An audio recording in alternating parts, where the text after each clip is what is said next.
आता आता आपण बौद्धवाडा वगैरे म्हणतो किंवा दलित हा शब्द वापरतो, पण जात लक्षात घेऊन त्या काळात दलित हा शब्द रूढ नव्हता. खेड्यापाड्यात महार असा एक शब्द रूढ होता. आज तो आपण वापरत नाही.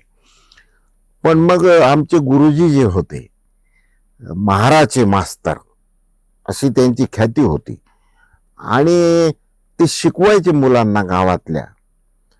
आणि ट्युशन फी नावाची गोष्ट आज आपण म्हणतो ती पैशात नव्हती.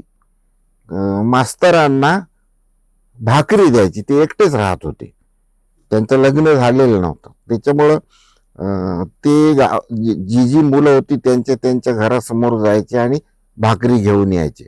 पण ते पुन्हा मास्तर अस्पृश्य, म्हणजे आम्हाला आमच्या डोक्यावरून पाठीवरून हात फिरवून त्यांनी संस्कार केले, आणि त्याची फीस देताना, भाकरी देताना मात्र हे अस्पृश्य असल्यामुळं, महार मास्तर असल्यामुळं त्यांच्या टोपल्यात सुद्धा लांबून भाकरी टाकायची.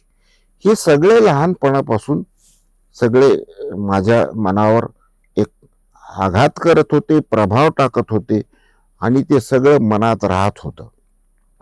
आणि मग मी जेव्हा कविता लिहू लागलो तेव्हा मला असं वाटलं की ज्या गुरुजींनी पहिले संस्कार अक्षरांचे माझ्यावर केले, त्या गुरुजींच्या संबंधी आपण लेखन केलं पाहिजे. म्हणून मी कविता लिहिली. त्या कवितेनं आपण सुरुवात करू. त्या कवितेचं शीर्षक आहे स्पर्शातून. आणि गंमत अशी की ही कविता मागच्या आधीच्या 10वीच्या पुस्तकात मराठीच्या अभ्यासक्रमात होती. कितीतरी वर्ष होती, 12-15 वर्ष ही कविता होती. म्हणजे मुलांना तर ती आवडायचीच, परंतु जे शिक्षक होते शिकवायचे त्यांना सुद्धा ही कविता आवडायची, कारण त्यांनीही असं समाज वास्तव अनुभवलेलं आहे. त्या कवितेनं आपण सुरुवात करू की स्पर्शातून. खर तर स्पर्श जीवनामध्ये इतका महत्वाचा असतो, मी सुरुवातीला सांगितल्याप्रमाणे. आणि काही काही इंग्रजीमध्ये तर टच ऑफ ब्राईटनेस, इतकं स्पर्शाला महत्व असतं. आपल्याकडे विंदा करंदीकर यांनी गोवी करंदीकर या नावाने ललित निबंध लिहिले. त्यांचा एक स्पर्शाची पालवी म्हणून एक ललित निबंध आहे, आणि तोही या सगळ्या स्पर्शाच्या अनुभवाचं महात्म्य मानवी जीवनात काय आहे या संबंधी. तर ही या कवितेनं आपण सुरुवात करू. स्पर्श, स्पर्शातून. त्या माझ्या पहिल्या गुरुवर संस्कार करणाऱ्या, म्हणून मी त्यांना नुसतं गुरु म्हणत नाही, ते माझे कुलगुरू होते. म्हणजे संपूर्ण उजळूनच टाकलं. आज कुलगुरू शब्दाचा अर्थ वेगळा आहे, पण मूळ आपल्याकडची जी पारंपरिक शिक्षण पद्धती होती तेव्हा कुलगुरू ह्या शब्दाचाच अर्थ हाच आहे की संस्काराशी निगडीत असलेला तो एक मोठा, ज्ञानाला दिशा देणारा वगैरे असे विविध कंगोरे त्या शब्दाला आहेत. या कवितेला आपण सुरुवात करू. कवितेचं शीर्षक आहे स्पर्शातून. आता मास्तर नाहीत, पण मला ते आठवतात. इथून सुरुवात आहे. विसर सीमे होऊन आठवत आठवत येत आहे. विसर सीमे होऊन आठवत आठवत येत आहे. मास्तर तुम्ही जोडलेलं वर्तुळ कुठं आहे? वर्तुळ शब्दच का? कारण फक्त वर्तुळाची रेषा दिसते, पण त्या रेषेमध्ये न दिसणारे जे बिंदू असतात ते सुद्धा अंतर्मनाला दिसतात, आणि हे अंतर्मन कवीच असतं. म्हणून विसर सीमेहून आठवत आठवत येत आहे. मास्तर तुम्ही जोडलेलं वर्तुळ कुठं आहे? अस्ताभोवती माझं पालवताना मन तुमच्या. शेवटची आठवण आज मी आहे. अस्ताभोवती माझं पालवताना मन तुमच्या. मास्तर उभ्याच आहेत रेघा, भागाकाराच्या वेशीच्या. कारण ती एक रेषा होती, एक वेस असायची. वेशीच्या पलीकडे अस्पृश्य मंडळी असायची आणि अलीकडे ही सगळी आपली स्पृश्य मंडळी, सवर्ण मंडळी. म्हणून वेस असा शब्द वापरला. मास्तर उभ्याच आहेत रेघा भागाकाराच्या वेशीच्या. पण भागाकार आजही संपलेला नाही. वेगवेगळ्या रीतीनं, वेगवेगळ्या क्षेत्रात, वेगवेगळ्या कारणांच्यासाठी भागाकार चालूच आहे. ते शल्य कवी या निमित्तानं व्यक्त करतो. म्हणजे कविता तर गुरुजींच्या संबंधी आहे, परंतु सगळे आधुनिक, आजचे, वर्तमान अशा प्रकारचे ही धागे त्यातून शोधून ही कविता शिकवत असताना शिक्षक मंडळी सांगतात. असं त्या शिक्षकांचे आज जे स्वतः विद्यार्थी शिक्षक झालेले आहेत ते भेटल्यानंतर सांगतात की हे संस्कार आहेत. तुम्ही 1+1 शिकवलं म्हणजे बेरीज. तुम्ही 1+1 शिकवलं मास्तर, मला तुमच्यात मिळवलं. आपण हातचे आलेले मिळवतो की नाही, दुसरी संख्या आली की. असे सगळे गणिताचे संदर्भ भावनेशी जोडावे लागतात आणि जोडले जातात. त्याच्यासाठी प्रयत्न करण्याची गरज नसते. तुम्ही 1+1 शिकवलं मास्तर, मला तुमच्यात मिळवलं. येता जाता ठेच लागायची, कारण ते वेशीच्या बाहेर होते, दगड होते. आणि ठेच लागणं हा पुन्हा एकदा सामाजिक आशयाला धरून आलेला शब्द आहे. खरं तर हे काव्य वाचन आहे, परंतु मीही शिक्षक होतो, मास्तर होतो.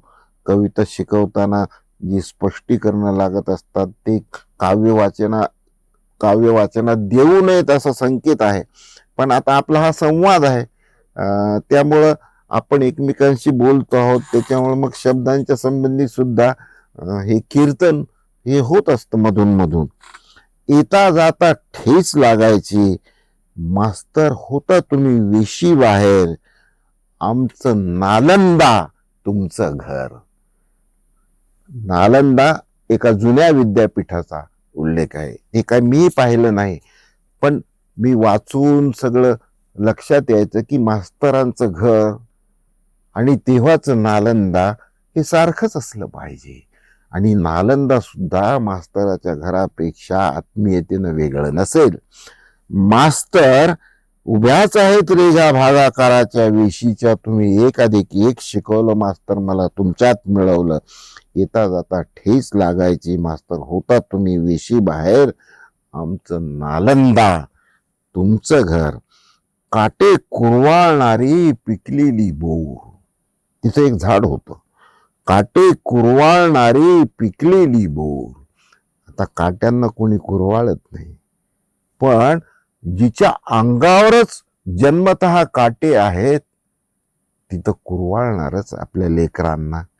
काटे कुरवाळणारी पिकलेली बोर, मोबदल्यात मिळालेल्या भाकरी झेलणारी वांझ चिंच. एक चिंचेचंही झाड होतं आणि मागून आणलेल्या भाकरी डब्यात त्या चिंचेला ते टांगून ठेवायचे.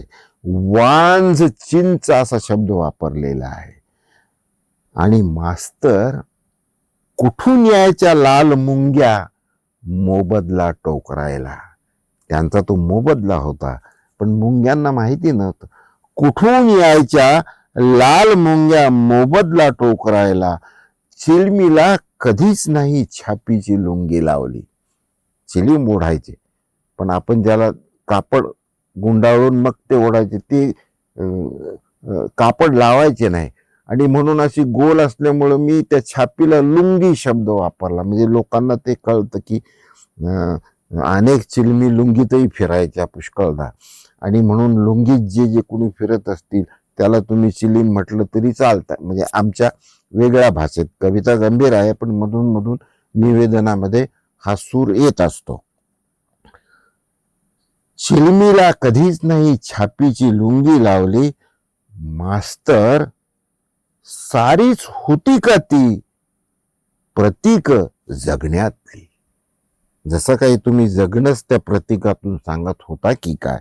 मास्तर, सारीच होती का ती प्रतीक जगण्यातली, हाडांनी सांधलेली तुम्ही एक आकृती होता. शेवटी माणसाची मूलभूत व्याख्या ही आहे. धर्म, भाषा, जात, प्रांत कुठलाही असो, हाडांनी सांधलेली तुम्ही एक आकृती होता, माणूस होता, नागरिक होता, स्वच्छ स्वच्छ नीती होता. माणूस होता, नागरिक होता, स्वच्छ स्वच्छ नीती होता. तुमच्या स्पर्शातून उगवत होती माझी कोवळी फांदी. तुमच्या स्पर्शातून उगवत होती माझी कोवळी फांदी. अजूनही नाही कळत मास्तर, तुम्ही अस्पृश्य कसे होता.